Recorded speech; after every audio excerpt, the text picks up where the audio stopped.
Paranormal experiences don't really work to a timescale, and therefore we invite you to listen to a dark minisode.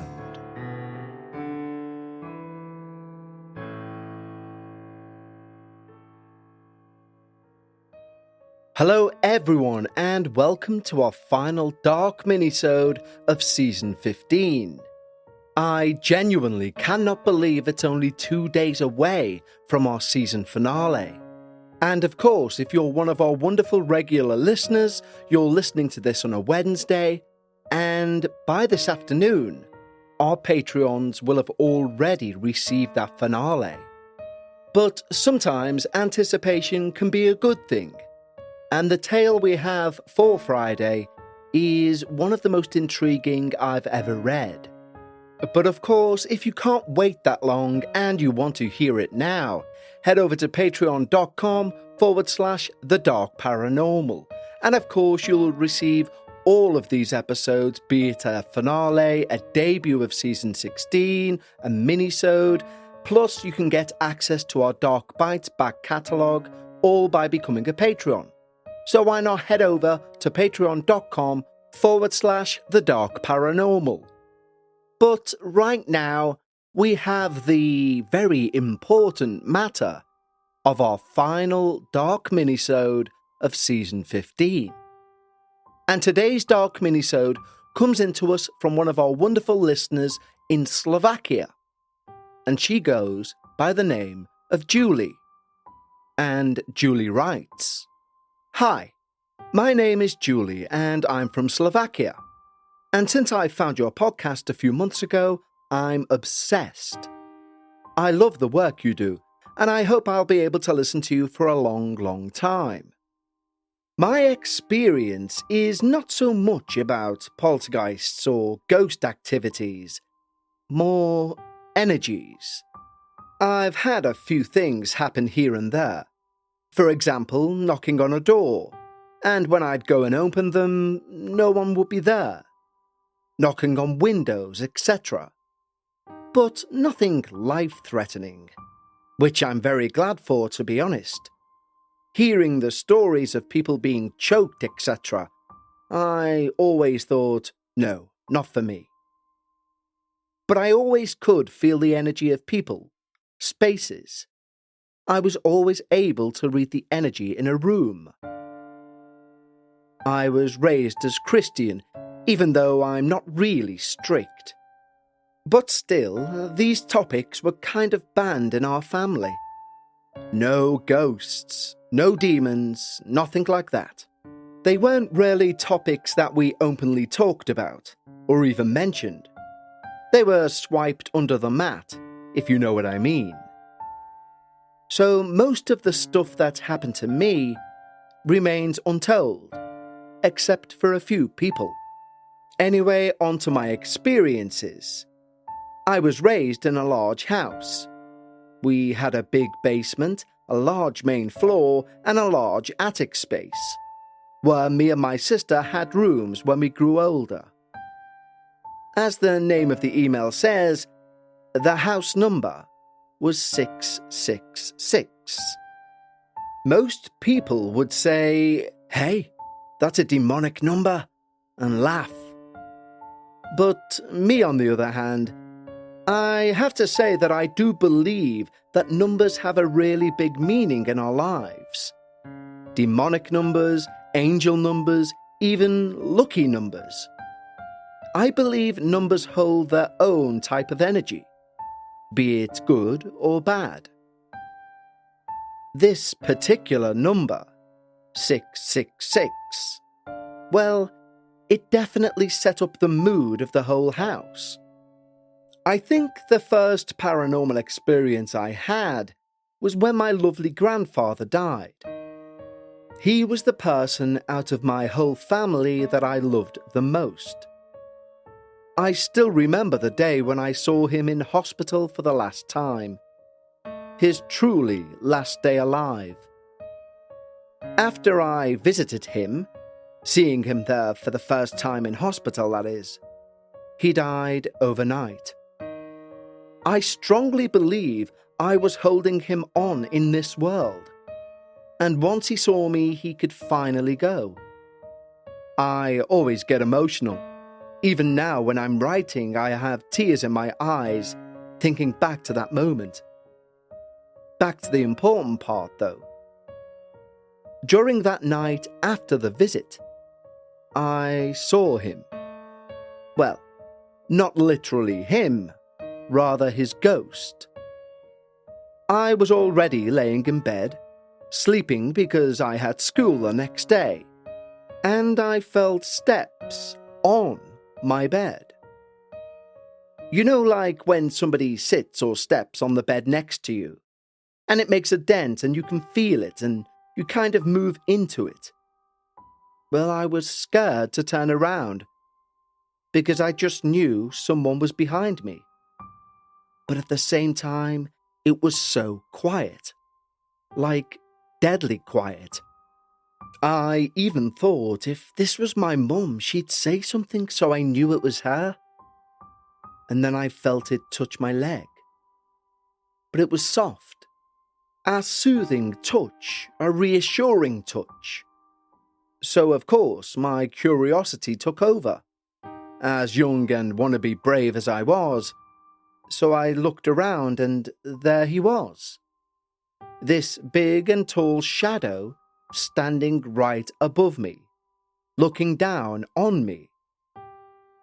Despite this, I wasn't scared, and I didn't feel threatened. If anything, I felt calm. I somehow knew it was Grandad, and that he'd came to say goodbye for the last time. So I said goodbye, I told him I love him, and I turned around to go back to sleep. The next morning I was telling my mum, and she didn't believe me, obviously. Because I was only a small child, it could have just been a dream or a weird coincidence, etc., etc. It was probably because we went to the hospital today and it's on your mind. Things like that. Now, many of you may be thinking, oh, another story of somebody coming to say goodbye. But this is when it all just started happening to me. So please bear with me. It was quiet for some time. Nothing paranormal. Just a feeling. An uneasy, always being watched from the corner, never feeling alone feeling. And the worst feelings were in the attic and in the basement. Yes, other typical paranormal stuff, I know. But there was no reason for that. Because both were really light. There were no dark, gloomy corners, and there were enough windows everywhere. The basement was basically a living area during the summer, as it led out onto the garden, a pool, etc. Except in the attic, there were these small doors. I'll describe how it looked. You've got simple but steep steps that go into the attic from the foyer. Up there were two big rooms that my parents reconstructed. First room, my old room, was the one my grandpa came to visit me in. The second one, almost identical to the first, was my room later, when my elder sister moved out. Both of these rooms had small doors that led into an attic space, and that was used as additional storage. In the first room, it was small and narrow, but in my later room, it was rather bigger, dark, and it had an atmosphere that made you not want to be in there. No one wanted to be in there. And when anyone needed something from there, it was really quickly in and out situations. And usually it was me because of how low the space was. This room was the most problematic. It was always too cold in the winter and too hot in the summer, even though the room was fine. There was always a feeling of dread in there, like someone was staring into you. On more than one occasion, I'd find stuff turned over, misplaced, bed sheets messed up, the door closing and opening by itself. But I never thought much of it at the time, thinking maybe I was just absent-minded and I'd left things like that. I mean, I was a messy teenager at that time. Or I'd say maybe it was the wind or something like that.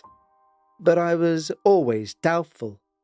You see, messy or not, I always knew where I left my things. And then I started having nightmares. It was always something chasing me, like I was prey. And these things that would chase me never had a shape. They were just like dark grey pieces of nothing. Although in one nightmare, I was running and I came to a room. A simple room, just walls without windows and a door. It was kind of like my room. And then a face peeked through the door, with long, sharp teeth, red, glooming eyes, and horns. Long, long horns. And it was smiling at me. Smiling in a way that I got chills all over my body. It put its hand up over the edge of the door frame and started to slowly open the door, placing its other hand on the door frame.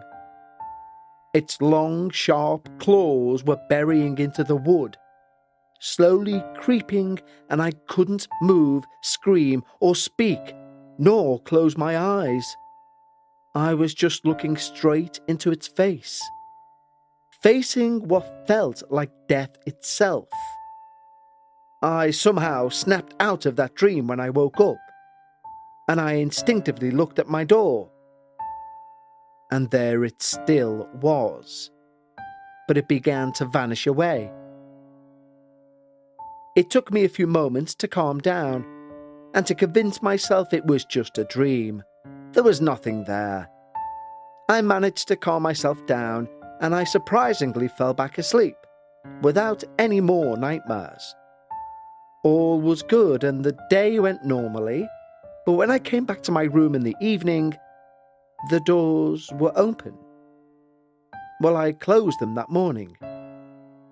With an uneasy feeling, I closed them again, and I tried to ignore the obvious physical interaction that had taken place. After that point, it was now normal for me to wake up between 2 and 3 a.m., always filled with anxiety, and always with my eyes on the doors.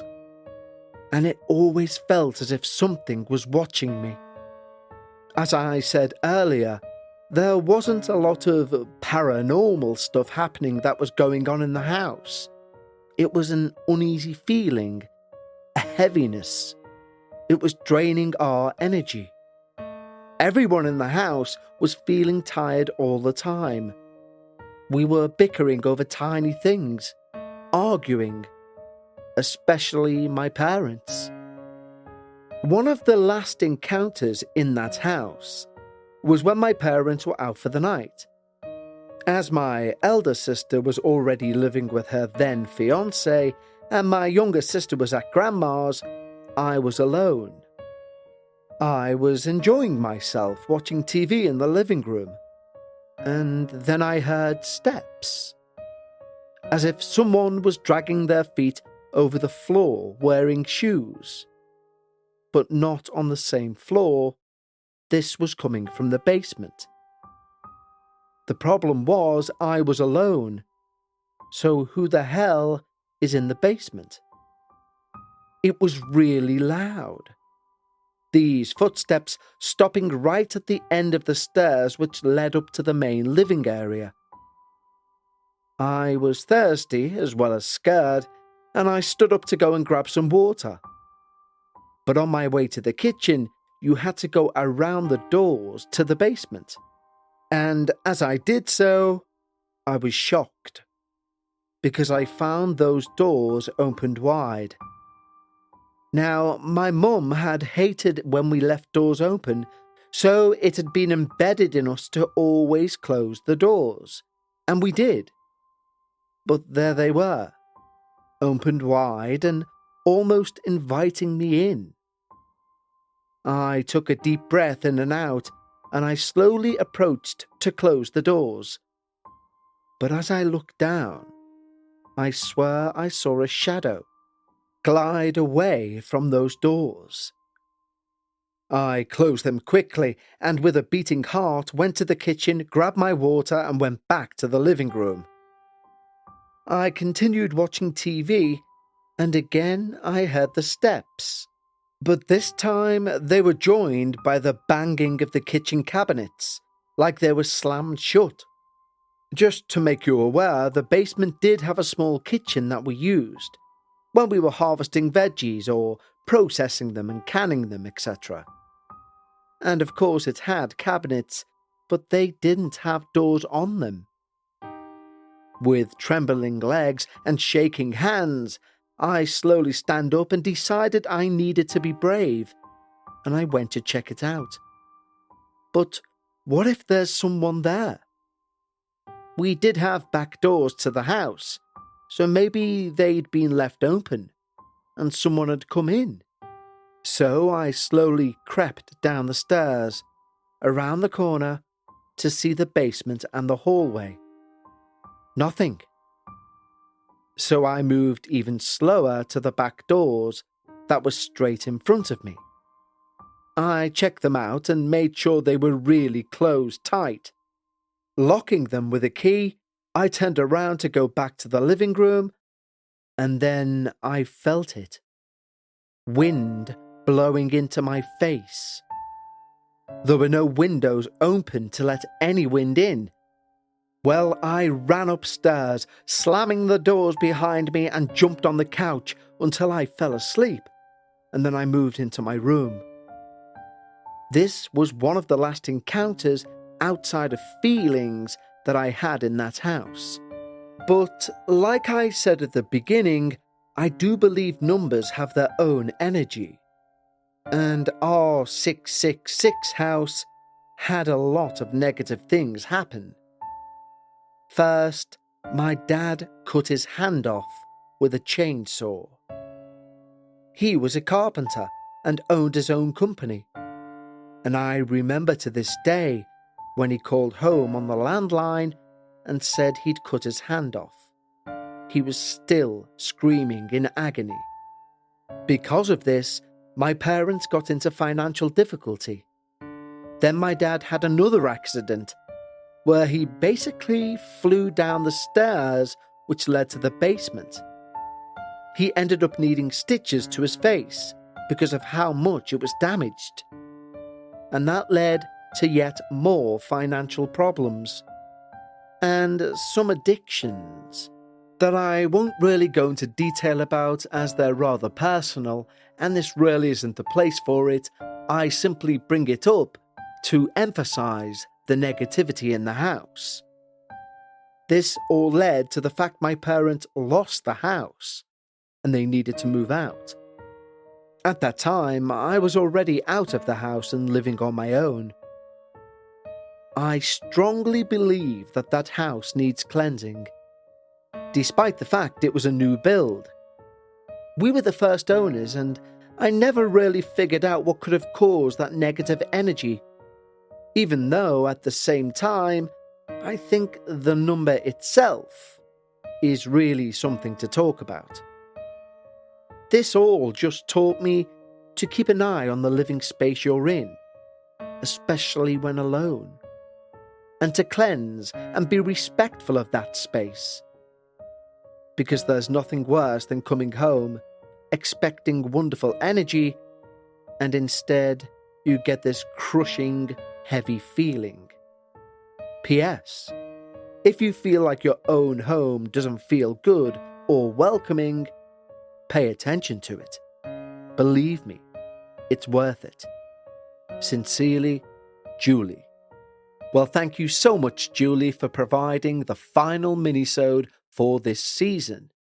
And I'll let you in on a little thing that happened to me the other day. I'm currently living in my dad's, as he's in hospice care, and I'm the only one in this 4-bedroom, 3-level house. And the other night, through lack of sleep, through general anxiety, I said out loud to the house, "Can we work together? I need to feel comfortable here, and I'm going to be around for a while." And as I turned around, I slowly saw the kitchen door closing. But it was very slow, it was very subtle. Was it paranormal? I doubt it very much. But it was highly coincidental that as I asked the house a question, something moves of its own accord. So that really resonated with me, your final statement. But thanks once again, Julie, for your submission, and for everyone, our next minisode will come after the first episode of Season 16 of The Dark Paranormal. And until then, take care.